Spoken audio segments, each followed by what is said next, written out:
గారి గురించి మాట్లాడుతున్నారు అంటే ఈరోజు ఒక్కసారి పవన్ కళ్యాణ్ గారు మీరు ఒక్కసారి పరిశీలన చేసుకొని చూసుకోవాలి. అధికారం వచ్చిన తర్వాత మీ వేషం మారిపోయింది, మీ భాష మారిపోయింది. ఎందుకో అని అడుగుతున్నాం. ఎందుకు ఇంత రాజకీయం అని అడుగుతున్నాం. ఉన్నతమైన హోదాలో ఉన్నారు మీరు, బాధ్యత కలిగిన డిప్యూటీ చీఫ్ మినిస్టర్గా ఉన్నారు మీరు. మీ హోదాలో మీరు అన్ని వర్గాలకు మీరు న్యాయం చేయాల్సిన అవసరం ఉంది. అన్ని మతాలను సమానంగా చూడాల్సిన అవసరం ఉంది. అలాంటి మీరు ఈరోజు ఒక మతమే ముఖ్యము అన్నట్టు మీరు వ్యవహరిస్తున్నారే, ఇదేమైనా పద్ధతిగా ఉందా?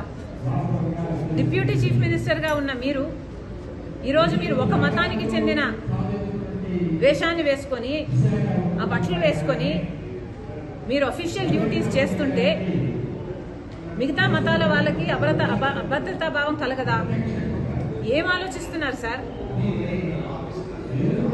అసలు జనసేన పార్టీ అన్నది ఒక సెక్యులర్ పార్టీ అన్న ఉద్దేశం ఉండేది మాకు. కానీ ఈరోజు అర్థమవుతుంది ఇది కూడా ఒక రైటిస్ట్ పార్టీ అని. ఏం అవసరం అని అడుగుతున్నాం. అసలు ఆర్ఎస్ఎస్ సిద్ధాంతం కదా ఇది. మతం అడ్డు పెట్టుకొని రాజకీయాలు చేయడం అన్నది ఆర్ఎస్ఎస్ సిద్ధాంతం.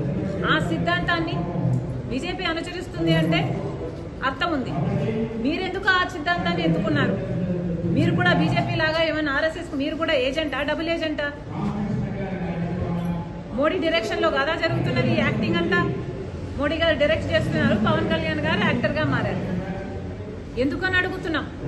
మీరా రాహుల్ గాంధీ గారి గురించి మాట్లాడేది ఏమైంది సార్? మణిపూర్ లో క్రైస్తవుల ఊచకోత చేస్తే బీజేపీ పార్టీ, ఇదే మోడీ గారు ఎందుకు మాట్లాడలేదు మీరు? మరి ఇప్పుడు ఒక మతమే ముఖ్యం అన్నట్టు మీరు మాట్లాడుతున్నారే, మరి ఆ మతానికి చెందిన వాళ్ళు మనుషులు గారా?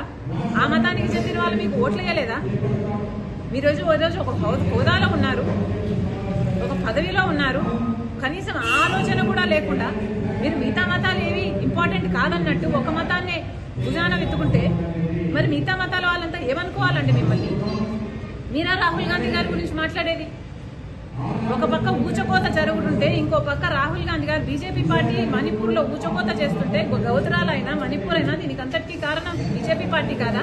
ఒక పక్క బీజేపీ పార్టీ అంత నీచంగా అంత ఇదిగా చేస్తుంటే ఇంకో పక్క రాహుల్ గాంధీ గారు ప్రేమ కోసం, ఐక్యత కోసం, సోదర భావాన్ని పెంచడం కోసం కన్యాకుమారి నుంచి కశ్మీర్ వరకు 1000 కిలోమీటర్లు పాదయాత్ర చేశారు.